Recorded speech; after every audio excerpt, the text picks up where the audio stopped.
कर्जमाफी आम्ही केलेली आहे।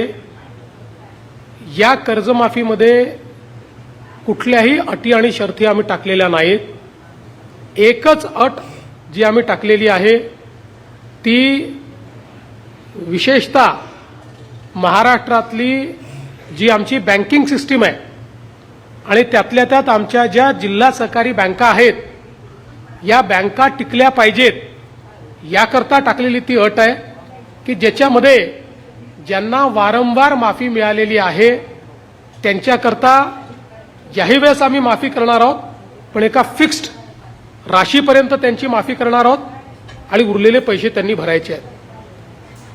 अदरवाईज आपली बँकिंग सिस्टीम ही पूर्णपणे उद्ध्वस्त होईल।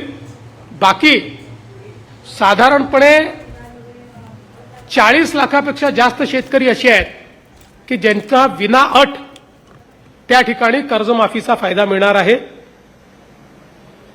आता आम्ही कर्जमाफीच्या संदर्भात एक सब कमिटी तयार केली आहे। मी आणि दोन्ही उपमुख्यमंत्री आणि काही मंत्री त्याच्यामध्ये आहेत।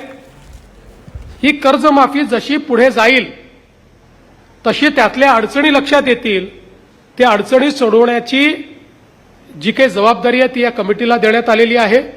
त्यावेळी आम्ही ती सोडवू। पण कुठल्याही निवडणुका समोर नसताना या ठिकाणी ही कर्जमाफी आम्ही केलेली आहे, हे महत्त्वाचं आहे। विरोधी पक्षांनी कोणची ताकदीनं मागणी न करता शासनाने स्वतः केलेली कर्जमाफी आहे, हेही लक्षात घेतलं पाहिजे। त्यामुळे आमच्या डोळ्यासमोर राजकीय हेतू नाही, आपल्या शेतकऱ्याला कसं सक्षम करता येईल। अन्यथा 2029 ची निवडणूक असल्यामुळे 2028च्या डिसेंबरलाही कर्जमाफी करता आली असती, पण ते आम्ही केलेलं नाही। देवेंद्र जी दो सवाल। देवेंद्र जी ये दो सवाल है, खासकर सोनू। अरे भाई एक एक को एक एक पूछने दो सब। एक